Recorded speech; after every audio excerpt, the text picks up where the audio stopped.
وبرکاتہ. جواب دو.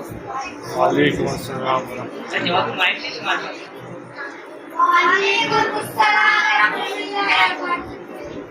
آج کی ہماری ملاقات کا ایک مقصد ہے کہ ہمارے طلباء اور اسٹوڈنٹ دو طبقوں میں بٹے ہوئے ہیں. ایک طبقہ وہ ہے جو مدرسہ سے جڑا اور وہ قرآن اور حدیث کو پڑھنے اور سمجھنے کی کوشش کرتا ہے، اور دوسرا طبقہ وہ ہے جو عصری اسکول اور کالج میں تعلیم حاصل کرتا ہے.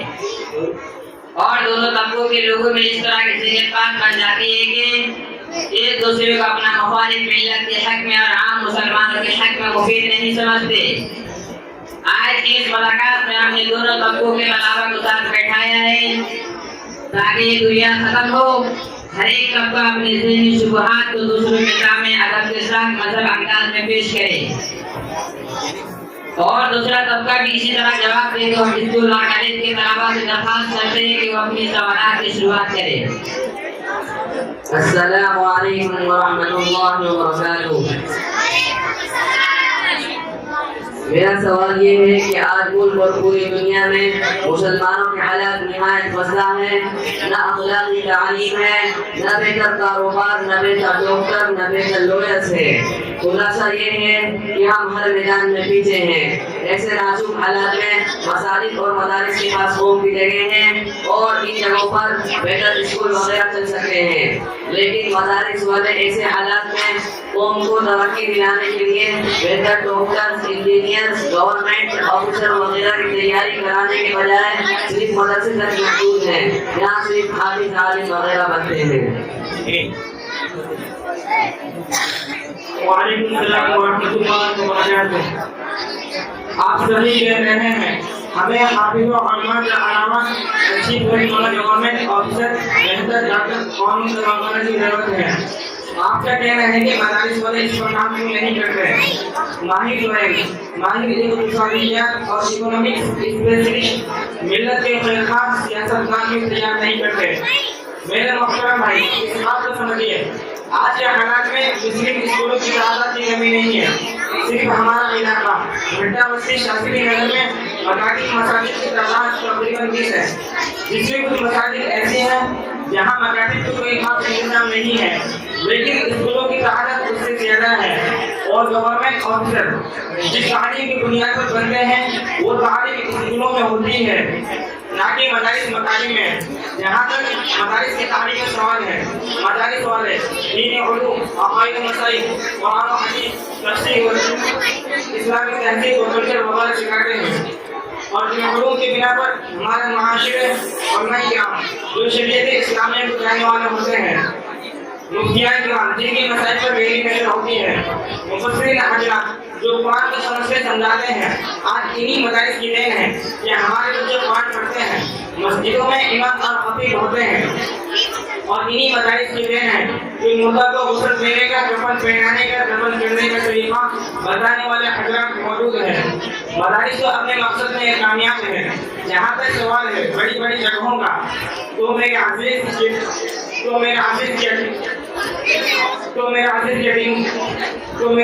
کی بنیاد ہمارے معاشرے کی بنیادی ضرورت نہیں ہے.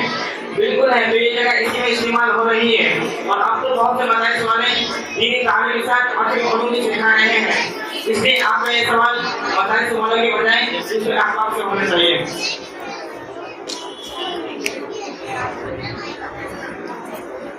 میرا سوال یہ ہے کہ جو طلبہ اسکول و کالج میں پڑھتے ہیں ان کا فیوچر ہوتا ہے، ان کے لیے گورنمنٹ سیکٹر، پرائیویٹ سیکٹر میں جگہ ہوتی ہے جہاں بہتر تنخواہ اور سہولتیں ہوتی ہیں.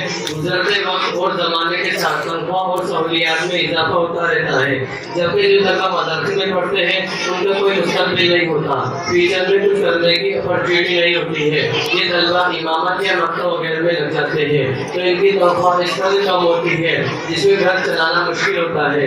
بلکہ یہ کہا جائے کہ ایک خوشحال گھرانے کے بچوں کے ماہانہ خرچ کے برابر یا اس سے بھی کم امام اور مدرسوں کی تنخواہ ہوتی ہے. تو اس کی وجہ کیا ہے؟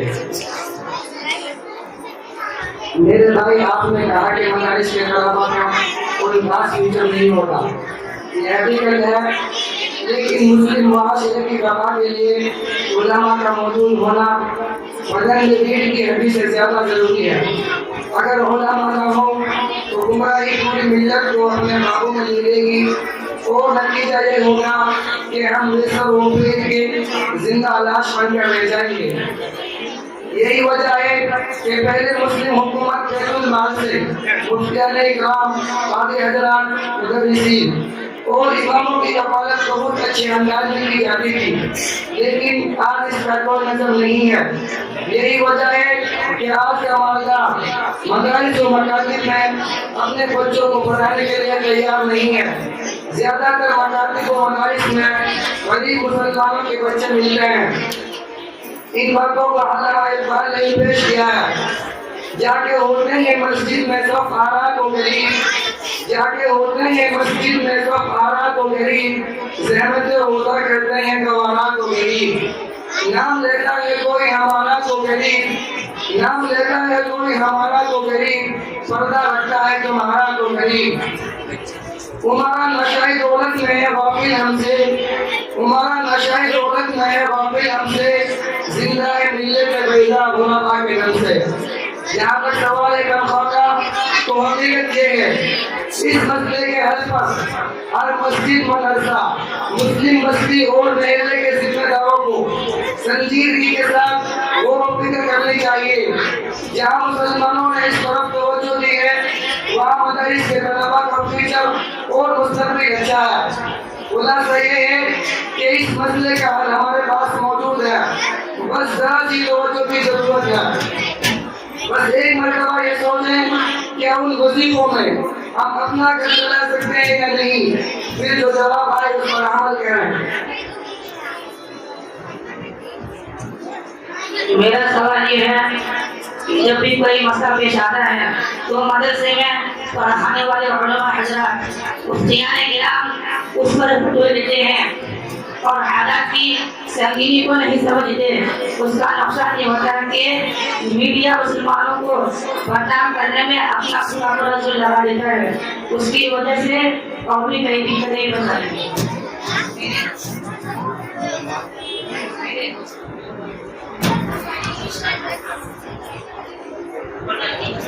میرے دوست، مجھے ایسا لگتا ہے کہ آپ کو ابھی تک فتوے کا مطلب نہیں معلوم ہے۔ چلیے میں بتا دیتا ہوں۔ فتویٰ کہتے ہیں شرعی فیصلے کو، جس کو فتویٰ دینے والے حضرات اپنی طرف سے نہیں بتاتے بلکہ فتوے کے رولز اور اصول کے اکارڈنگ بتاتے ہیں۔ جب کوئی سوال کرتا ہے تو جواب کی صورت میں فتویٰ یعنی شرعی حکم بدلا جاتا ہے۔ اگر اس طرح کی کنڈیشن میں فتویٰ دینے والے شرعی حکم امانت کے ساتھ نہ بدلائے تو وہ اللہ کے یہاں کے جواب دے گا اور ہمیں بنیادی حقوق کے تحت اپنے دین پر عمل کرنے کا پورا حق حاصل ہے۔ اس کے باوجود میڈیا اس کو غلط طور پر پیش کرتا ہے، اس لیے مسلمانوں کو اس طرح کی میڈیا سے بچنا چاہیے۔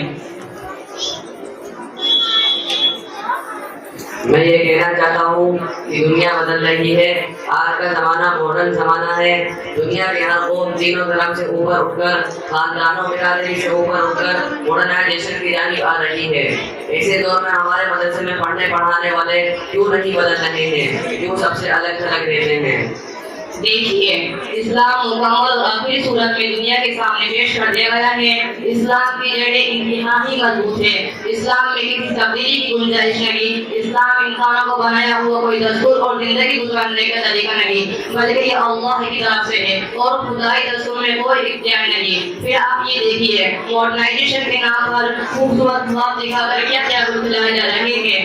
ماڈرن کلچر کی شروعات مغرب سے ہوئی، آج وہاں کا نظام دیکھیے زندگی بگاڑ چکا ہے۔ عورت مرد کے ساتھ بغیر نکاح کی زندگی گزارنے کی اجازت ہے۔ اولاد آزادی کے نام پر ماں باپ کی تربیت سے محروم ہو رہی ہے۔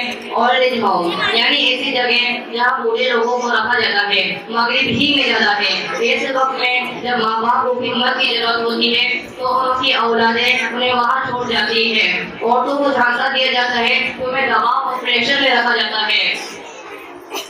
یہ ہے حقیقت مغربی کلچر کی۔ جہاں تک سوال ہے ترقی کا، تو اسلام میں وہ اکیلا واحد ہے جو سب کی ترقی کی بات کرتا ہے، لیکن ترقی کو خدا سمجھنے کی اجازت نہیں دیتا۔ آپ ثابت اسلامی تاریخ کا مطالعہ کریے۔ میں درخواست کرتا ہوں مدرسہ کے طلباء سے کہ وہ اپنی سوالات کی شروعات کرے۔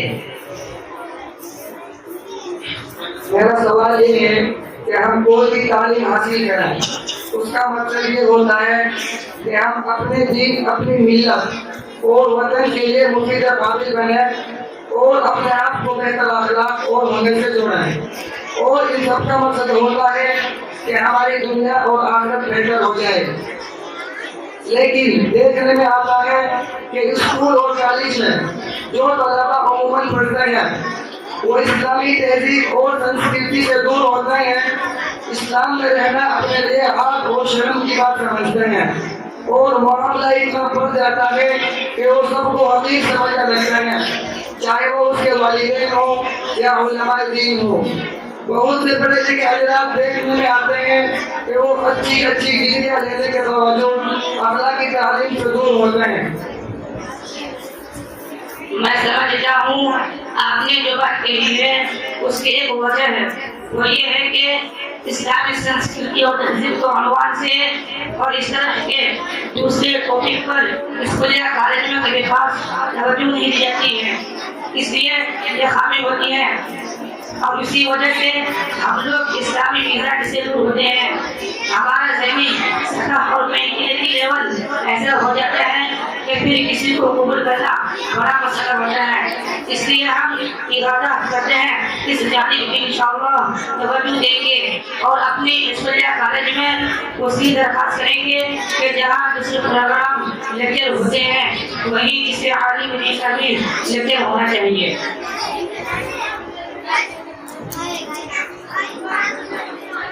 اسکول کالج میں پڑھنے والے طلباء کے تعلق سے خدمات دیکھا جاتا ہے کہ بنیادی تعلیم کے تعلق سے ضرور محسوس نہیں کرتے ہیں، اور حالت اس قدر بدتر ہوتی ہے کہ بنیادی عقائد کے تعلق سے شبہات انہیں لوگوں میں زیادہ ہوتے ہیں۔